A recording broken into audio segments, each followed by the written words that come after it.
Now we're in the festive season, and it's expected that traffic gridlock, the volume of gridlock would increase. What special arrangements are you making to curb this foreseen volume of traffic? Well, what we've done on our part is we ensure that, one, all our officers are on ground. Anybody that's on leave, the leave cancelled, except we are on sick leave or maternity leave, the leave is cancelled. We have all our men on ground. And because we have identified where we normally have traffic, my 12. If you go to my 12 now, you won't see traffic. Okay, we've had meetings with them. We told them what we want. We've organized them. So we've been doing that. Those major markets, we try and organize them, how the parking in those axes. That's what we've been doing. But the truth is, there's going to be traffic. It's not like we are overwhelmed. It's something we expect, and we are working that. And we are also working currently with the police. Just recently, you heard the Commissioner of Police saying that all their traffic officials must come out and we work together. So that we are at least within the abyss of our limits. We are coping. Now, let me take you to the Lagos-Ibadan Express Road now. It's been seen as a myth. Do you think the LASTMA at your own dispensation have the resources to demystify this gridlock along the Lagos-Ibadan traffic road, especially when it comes to the Ember month? The Lagos-Ibadan Expressway, our limit is that's Ojodu Baga. We don't have control by it. It's not like we don't move in when there's traffic. Like I tell you that when the redeem, as we send our men to control traffic there. Sometimes when they have breakdown, we have to send LASTMA to pick vehicle from that place. But the truth is, it's natural. During this period, people move about. The volume of traffic coming and leaving Lagos is very, very high. So there's no myth about it. Now, we're looking at risk reduction now. What are your plans to curb the frequency of gridlock and perhaps accidents in these areas? Like I said, we don't have control. What we do is we set our sensitization program. We relate with FRSC. FRSC has been going around doing sensitization. That's Don't Drink and Drive campaign. Even we relate with traffic radio. They've also been going around the Drink Responsibly, Don't Drink and Drive campaign. Those are the things we do. Just sensitization. You see, anybody that goes on the road, you cannot control how that person drives. You cannot control if that person sleeps on the road. You can only sensitize them to drive properly and to drive safely. So that we have been doing.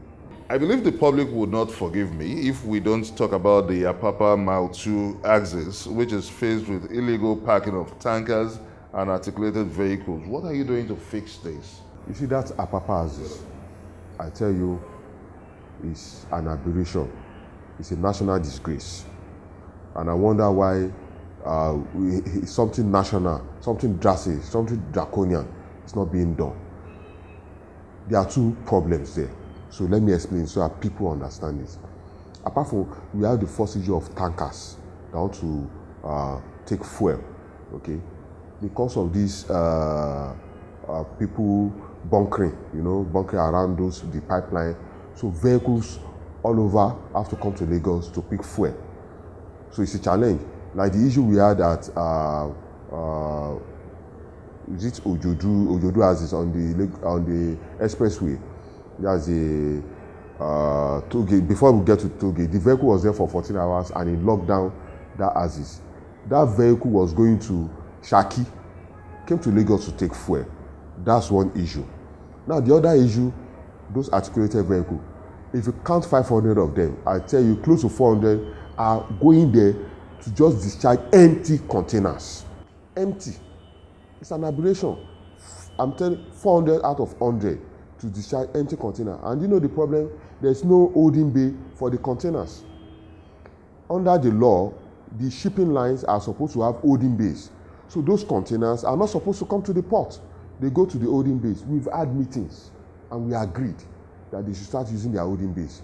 Even the meeting we had, we said once the container leaves the port with the good, they give them a docket.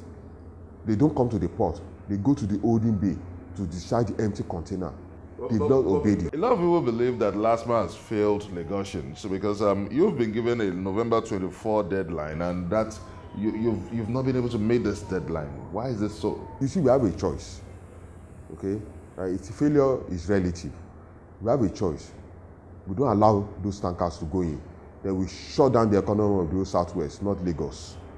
That's a choice that we have, okay? And because we know the impact of that choice on us. There is an allegation along that axis. Truckers have accused LASTMA officials of collecting 14 million naira monthly, specifically 50, so they've even gone specifically to say they collect 50,000 naira from them daily.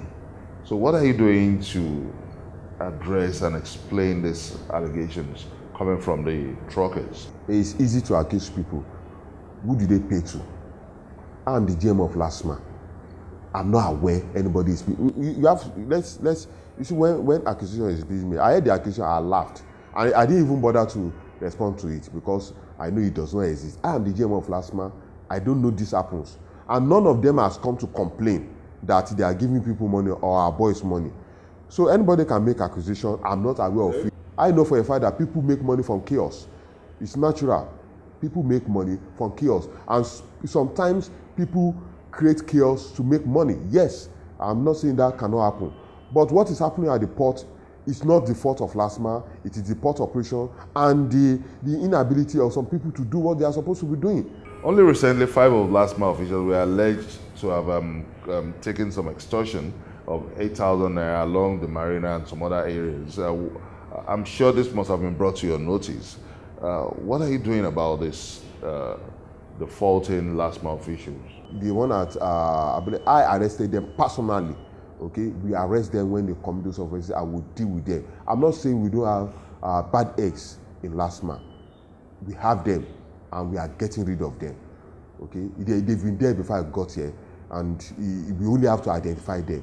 What we just urge members of the public: please don't give any LASTMA official money. We operate a cashless system here. You are not supposed to give anybody money. If you give somebody money, you are as guilty as that person collecting money.